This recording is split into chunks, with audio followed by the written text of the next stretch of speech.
Olá, pessoal. Para vocês que estão comigo agora de manhã, um bom dia. Para vocês que estão à tarde, uma boa tarde. Para vocês que estão agora assistindo essa aula ou ouvindo esse áudio à noite, uma boa noite e que a paz do Senhor Jesus continue sobre a vida de cada um de vocês, tá bom?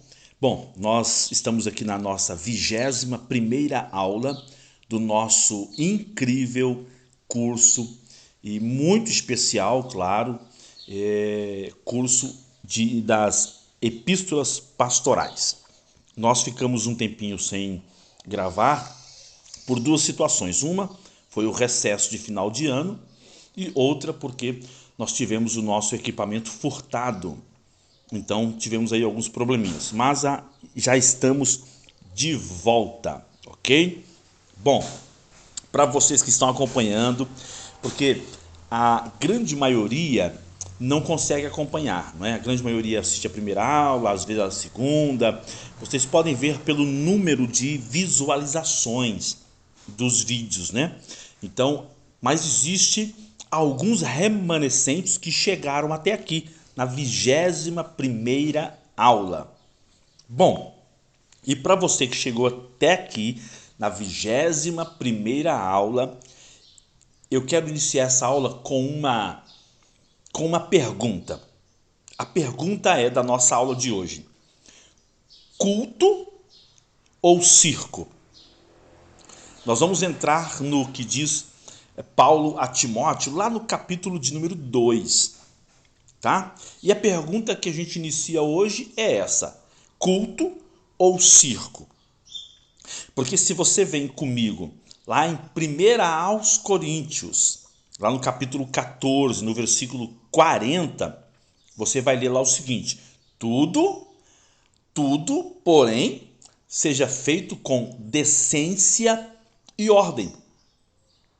Bom, esse é um princípio básico para a gestão do ministério na igreja. Isso aí é um texto que todos nós, obreiros, não é? Líderes, conhecemos. Mas ao que parece, o jovem pastor Timóteo, ele estava tendo dificuldade de aplicar esse princípio nas congregações em Éfeso. Ele tinha essa dificuldade.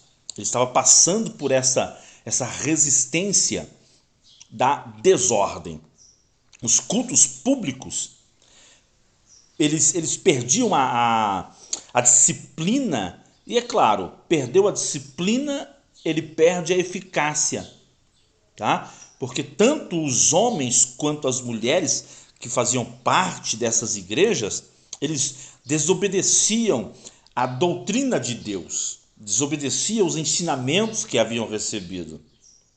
E aí é importante cada um de nós, líder, pastor, obreiro, pregador, ensinador, não é?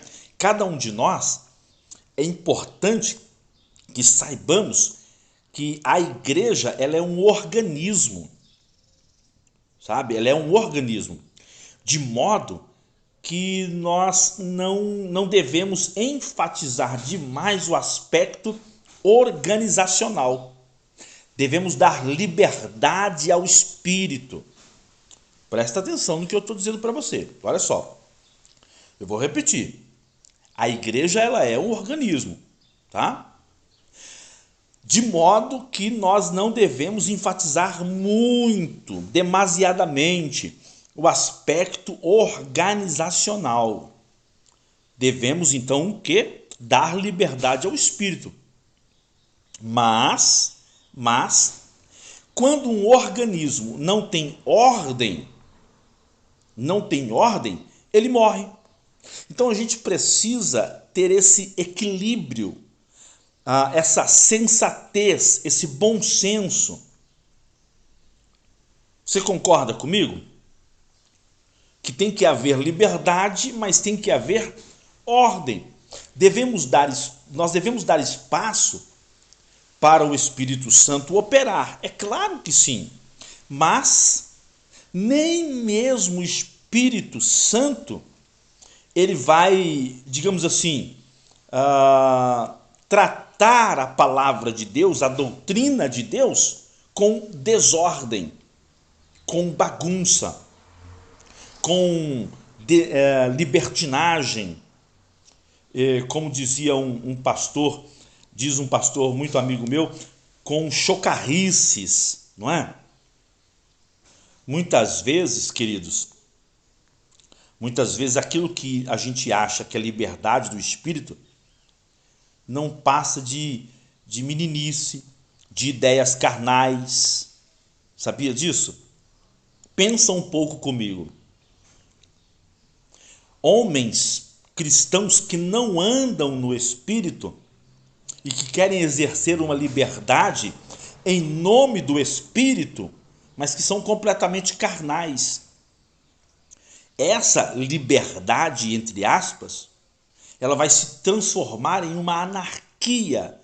E o Espírito Santo, o que ele vai fazer? Ele vai usar a liberdade que ele tem para poder se retirar. Por quê? Porque isso vai entristecer o Espírito de Deus. Isso vai entristecer o Espírito Santo. Ele vai observando que a igreja está se afastando dos princípios da palavra de Deus, então ele não vai operar ali naquela igreja, naquele corpo. Por quê? Porque o Espírito de Deus, o Ruach Kadosh, o Espírito Santo de Deus, o fôlego de Deus, esse Espírito que vem trazendo a revelação das entranhas de Deus, ele não vai compartilhar com essa desordem. Então é muito importante a gente observar isso, tá? Então o que eu poderia dizer para vocês diante dessa nossa introdução, dessa nossa aula de hoje? Para compensar, né, essa tendência que a igreja estava vivendo, o que Paulo faz? Ele vem trazendo uma exortação, tá? Aos homens, traz uma exortação às mulheres, tá? E lembra eles das suas responsabilidades espirituais. E que a primeira, nesse caso, seria, por exemplo, temor, reverência, né? Temor e reverência. As duas primeiras para um culto organizado seria temor e reverência. Não é? Então, eu quero deixar nessa introdução da nossa 21ª aula, desse início de ano de 2024, essa pontuação, para a gente então começar as nossas aulas, ok?